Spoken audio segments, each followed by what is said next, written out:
हम सत्संग में चश्मा इसलिए लगाते हैं क्योंकि हमें चश्मा लगाना अच्छा लगता है। ये है पुकी बाबा। हम तुम्हारे नौकर बैठी का लगावर जी सीताराम जपो, बैठो सीताराम जपो, यहाँ खड़े मत हो सीताराम जपो। और ये है धीरेन्द्र शास्त्री।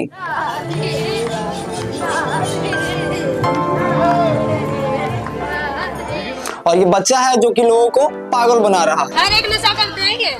सिगरेट काहे पीते हो? सिगरेट, गांजा, बियर। गुरुजी, मैं मर जाऊंगा तो मर जाऊंगा, लेकिन सिगरेट नहीं छूटने की गुरुजी। यहाँ पे लोग कथा सुनने नहीं आते हैं, यहाँ पे लोग कहानी बताने आते हैं अपने गुरुजी को। Very boldly, I don't touch money.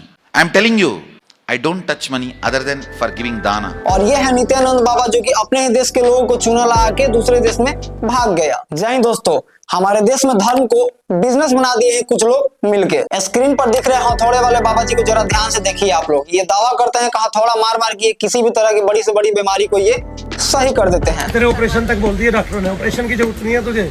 पेट दबा, दर्द बता कहा है, हरेनिया पे दर्द है कि वहाँ दर्द है रसोड़ी में। क्या आपको इस बाबा जी में थोड़ी भी सच्चाई दिख रही है? मुझे तो नहीं दिख रहा है, आप लोग बताइए। क्या कोई हथौड़ा मार के किसी बीमारी को सही कर सकता है? देखिए, भक्ति में बहुत शक्ति होता है, ये हम सब लोग जानते भी है और मानते भी हैं, लेकिन इसका मतलब ये नहीं हुआ कि ऐसे वैसे हम किसी की भी बातों पे कुछ भी भरोसा कर लेंगे। आप भक्ति कीजिए, भगवान को मानिए, ये अच्छी बात है, लेकिन यही भक्ति अगर अंधभक्ति में बदल जाए फिर ये गलत है। और ये गलत ही नहीं, बहुत गलत है आपके लिए भी और आपके समाज के लोगों के लिए भी। कुछ बाबा लोग तो कैंसर जैसे बड़ी से बड़ी बीमारी को ठीक करने का दावा करते हैं, तो कुछ लोग दर्द को ठीक करने का दावा करते हैं। मतलब 25-50 लाख खर्च करके पढ़ाई लिखाई करके कोई डॉक्टर क्यों बनेगा 5-6 साल अपना टाइम देकर? और क्यों कोई भी आदमी डॉक्टरों से इलाज कराएगा जब हमारे समाज में इतने सारे बाबा जी लोग एक्टिव हैं? तो जब ये बाबा जी लोग सभी परेशानियों को खत्म कर देंगे तो आखिर में क्यों कोई डॉक्टर बनेगा और समाज में डॉक्टर की जरूरत ही क्या है? ये गुरु जी हैं और इनको देखिए, ये सामने गद्दी पे बैठ के मस्त अपना फोन चलाने में व्यस्त हैं। और सामने बैठे हुए इस आदमी को देखिए कितना प्यार प्यार से गुरु जी के चरणों को धो रहा है। पैर धोने तक तो भला ठीक है, लेकिन पैर धोने के बाद इसी पानी को अमृत समझकर ये आदमी पी गया। अब आप लोग बताइए कि किस टाइप का ये पागलपंती है भाई? मतलब क्या है ये? इतना हाई लेवल का पागलपंती कोई कैसे कर सकता है? और गुरु जी के भक्ति में इतना बड़ा अनुभव कोई कैसे हो सकता है? मतलब सामने बैठा हुआ आदमी ये भी इंसान है और तुम भी इंसान हो, और इनके पैर को धोकर तुम पानी को पी जा रहे हो।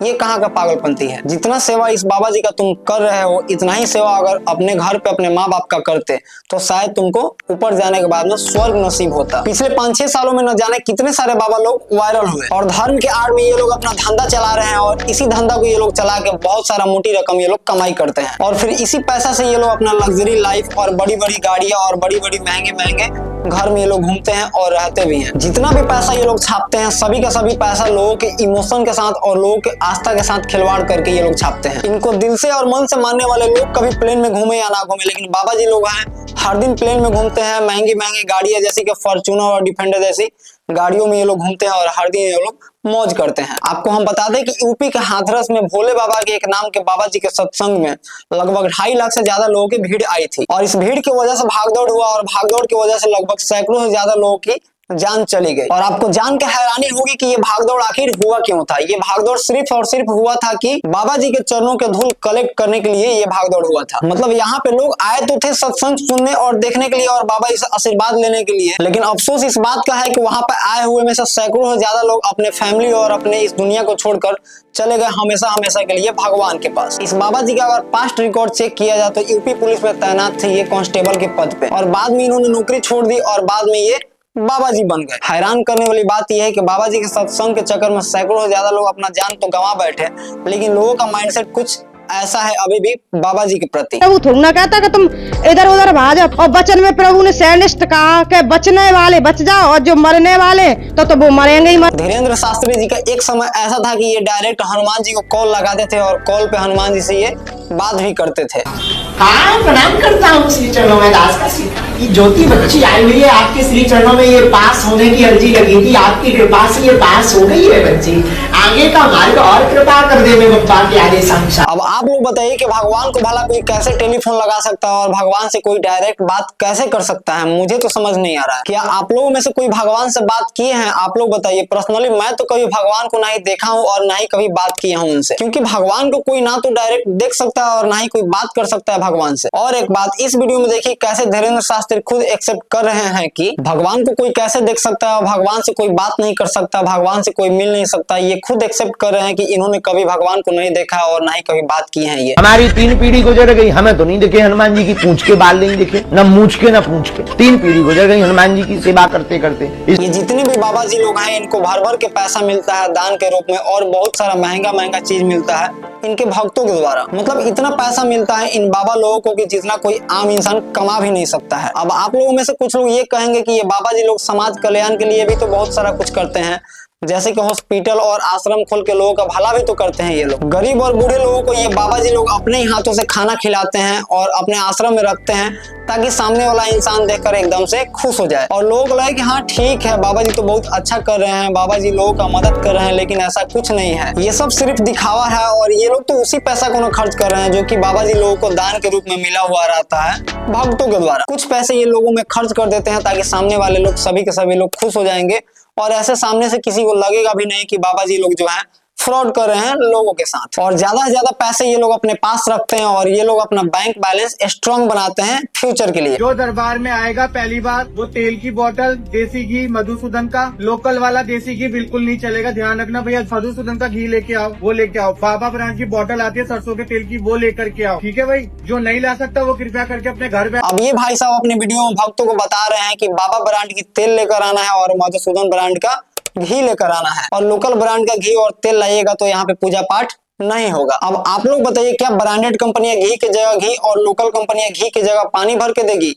नहीं ना। और कौन से देवी देवता लोग हैं जो कि ब्रांडेड तेल और ब्रांडेड घी मांगते हैं? मुझे तो नहीं पता, आप लोग बताइए। मतलब कुल मिलाकर लोगों को पागल बनाया जा रहा है और लोगों को लूटा जा रहा है इन सब ब्रांडेड चीजों के नाम पे। ये भाई साहब ब्रांडेड तेल और ब्रांडेड घी इसलिए मांग रहे हैं ताकि वो सारा का सारा इनके अपने इस्तेमाल में आ सके। जरा सोच के देखिए कि यहाँ पे जितने भी भक्त लोग आएंगे सभी लोग एक एक डब्बा तेल और एक एक डब्बा घी जरूर लाएंगे। कुछ घी और कुछ तेल अपने भगवान को ये भाई साहब चढ़ा देंगे, और जो भी सारा बचा कुचा रहेगा, जितना भी सारा डब्बा का डब्बा बचा हुआ रहेगा, ये भाई साहब अपने घर लेकर चले जाएंगे। इसलिए ये भाई साहब ब्रांडेड तेल और ब्रांडेड घी ढूंढ रहे हैं और भक्तों को बता रहे हैं कि ब्रांडेड ही लाना है। ये है इस भाई साहब की सच्चाई और ये है रियलिटी। अब इस वीडियो में देखिए कितना हाई लेवल का चमत्कार किया जा रहा है बाबा जी के द्वारा।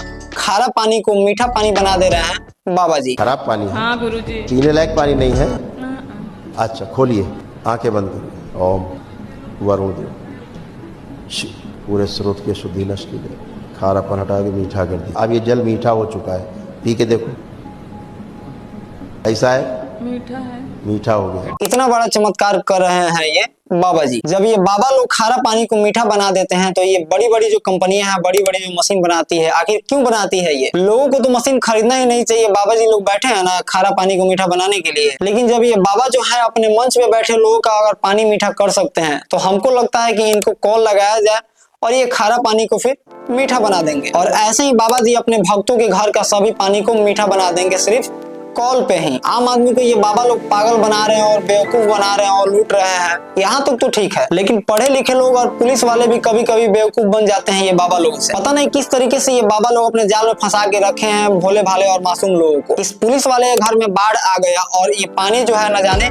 कितना सारा नाला और कितना सारा गटर का मिक्सचर होगा, और ये पुलिस वाले भाई साहब इस गंदा पानी को गंगा का पानी समझकर डुबकी लगा रहे हैं। देखिए पूजा भी कर रहे हैं, फूल भी छिड़क रहे हैं और ना जाने क्या क्या कर रहे हैं इसी पानी के अंदर। एक ये बाबा है जिन्हें पुक्की बाबा के नाम से जाना जाता है। इंटरनेट पे इनकी लाखों वीडियो अवेलेबल है जिनमें ये बाबा जी ऐसा ऐसा बात करेंगे कि बातों पे भरोसा करना ही मुश्किल हो जाता है, और ऐसे ऐसे बात करेंगे कि जिस बातों का कोई मतलब ही नहीं होता है। जिसको संतान नहीं होती वो गाय को गेहूं खवाए, और गेहूं जब उसके गोबर से वापस आए तो उसको धुल करके उसे सुखा करके उसको पीस करके उस आटे की रोटी बनाकर भगवान को भोग लगाकर वो रोटी खाने से संतान प्राप्ति होती है। अब आप लोग बताइए कि जैसे ये बाबा जी बता रहे हैं अगर वैसे संतान की प्राप्ति होगी तो फिर इस हिसाब से अगर देखा जाए तो ये बाबा जी मेडिकल साइंस और डॉक्टर से भी आगे निकल चुके हैं। ये बाबा इतना सारा बेफजूल का बात और इतना बड़ा बड़ा बकवास कैसे कर लेते हैं ये? पिछले कुछ सालों में न जाने कितने सारे बाबा लोगों का काला करतूत सामने आया है, जैसे कि बाबा राम रहीम, बाबा आसाराम बापू, स्वामी नित्यानंद, फलहारी बाबा और न जाने कितने ऐसे ऐसे बाबा होंगे। इनमें से कितने सारे बाबा तो जेल में है और कितने सारे बाबा लोग जो है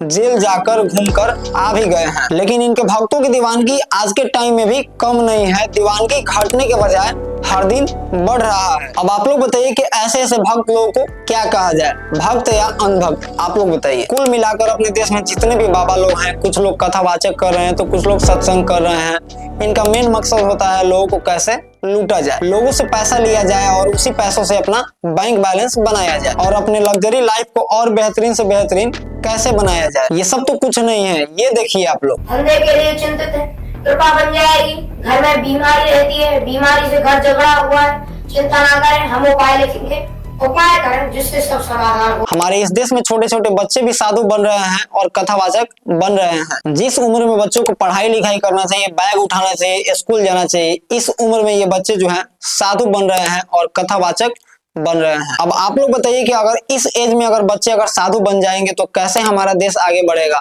और कैसे हमारा देश आगे की तरफ डेवलप करेगा। ये बच्चे लोग इतना कम उम्र में साधु बन जा रहे हैं और अपनी पूरी जिंदगी बर्बाद कर रहे हैं और अपनी पूरी जिंदगी जो है नर्क की तरफ ढकेल रहे हैं। ये लोग अपने देश के लिए कुछ नहीं कर रहे हैं, कैसे अपने देश को ग्रो किया जाए और कैसे खुद को आगे की तरफ लेके जाया जाए, इसके लिए जो बच्चे हैं कुछ नहीं कर रहे हैं। उल्टा अपने ही देश के लोगों को पागल बनाया जा रहा है ऐसे ऐसे हरकतें करके और ऐसे ऐसे कारनामा को दिखा के और करके। यही बच्चे बड़े होकर धीरेन्द्र शास्त्री के जैसा बनेंगे, पुक्की बाबा के जैसा बनेंगे और पता नहीं क्या क्या करेंगे ये लोग आगे जाके। कुछ लोग बाबा राम रहीम बन सकते हैं, कुछ लोग आसाराम बापू भी बन सकते हैं, पता नहीं आगे जाके क्या क्या करेंगे ये छोटे छोटे बच्चे। कुछ नए नए लड़के तो ऐसे हैं जो कि बाबा बनने के चक्कर में अपना घर परिवार सब कुछ छोड़ दे रहे हैं और कहीं दूर जाकर किसी फेमस मंदिर या किसी फेमस बाबा लोगों के पास रह जा रहे हैं। ऐसे ऐसे छोटे छोटे लड़के और नए नए लड़के। माँ बाप बच्चों को पैदा इसलिए करते हैं, पाल पोस के बड़ा इसलिए करते हैं ताकि मेरा जो बेटा है आगे चल के मेरा सहारा बनेगा और बुढ़ापा का सहारा बनेगा और मेरा कुछ हेल्प करेगा। इसलिए नहीं करते हैं ताकि मेरा बेटा जो है आगे चल के साधु संत बन जाए और घर द्वार फैमिली सब कुछ छोड़ दे। और वही बेटा कम एज में घर द्वार छोड़ दे रहा है और फैमिली को लोगों को तड़पा रहा है। अब आप लोग बताइए कि अगर अपना ही बेटा अगर घर द्वार सब कुछ छोड़ दे तो कोई माँ बाप खुश रहेगा?